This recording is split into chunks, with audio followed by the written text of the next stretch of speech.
देखो बच्चों, class 12th में यहाँ से क्वेश्चन आता ही आता है। ART assisted reproductive technique,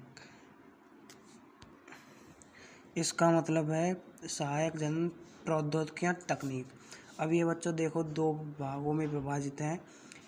IVF का मतलब होता है in vitro fertilisation, in vivo fertilisation, अर्थात पात्र निषेचन, जीव निषेचन। ये IVF पात्र निषेचन को टेस्ट ट्यूब बेबी भी कहते हैं। अब इसमें IVF में एग और स्पर्म को बाहर निकाल कर निषेचन किया जाता है, बॉडी के बाहर होता है। और यह वाला एग का निषेचन स्पर्म के द्वारा शरीर के अंदर ही हुआ।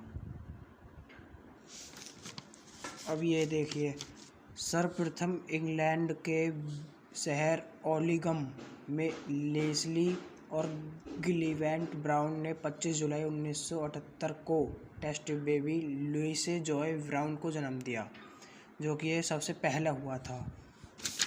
अब इसके अंदर कौन कौन सी तकनीकें आती हैं IVF के अंदर? जिफ्ट और IUT। जिफ्ट का मतलब है जाइगोट इंट्राफैलोपियन ट्रांसफ़र, IUT का मतलब है इंट्रा यूटेराइन ट्रांसफ़र। अब IVF के अंदर कौन कौन सी वो आती हैं? गिफ्ट और IUI, gamete intrafallopian transfer, intra uterine insemination. यहाँ पर ये याद रखना, IUT का मतलब इंट्रा यूटेराइन ट्रांसफ़र और IUI का इंट्रा यूटेराइन इंसेमिनेशन। अब देखो, ये कि फ्लो चार्ट में हम समझते हैं IVF यानी पात्र निषेचन और जीव निषेचन, जिसमें जिफ्ट और IUT हैं फर्टिलाइजेशन। इसमें एम्ब्रियो यानी भ्रूण 8 ब्लास्टोमियर सेल्स या 8 कोरक पुट्टी तक बन जाएगा, तब इसे जायगोट को फैलोपियन ट्यूब में डाल देंगे। और IUT में 8 से अधिक ब्लास्टोमियर्स होंगे तो उसे यूटेरस में डालेंगे यानी गर्भाशय में डालेंगे। यदि स्पर्म कम गुणवत्ता वाला हो यानी कम बेहतर हो तो इसके लिए ICSI बेहतर विकल्प है। इसका मतलब है इंट्रासाइटोप्लाज्मिक स्पर्म इंजेक्शन। अब इसके अंदर एग माइक्रोनीडल से स्पर्म की एंट्री कराते हैं।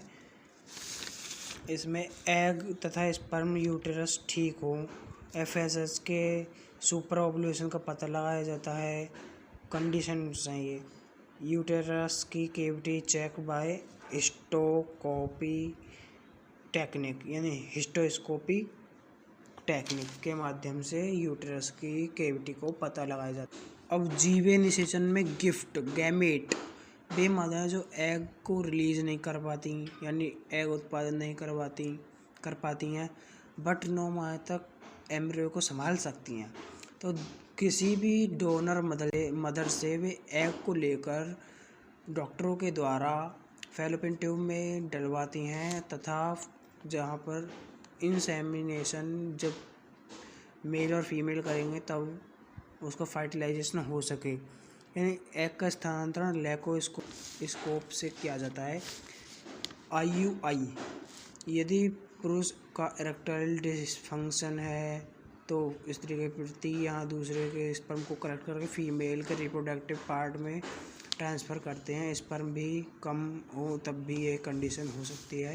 आर्टिफिशियल इंसेमिनेशन, इसी को ही कहते हैं इंट्रा यूटेराइन इंसेमिनेशन को।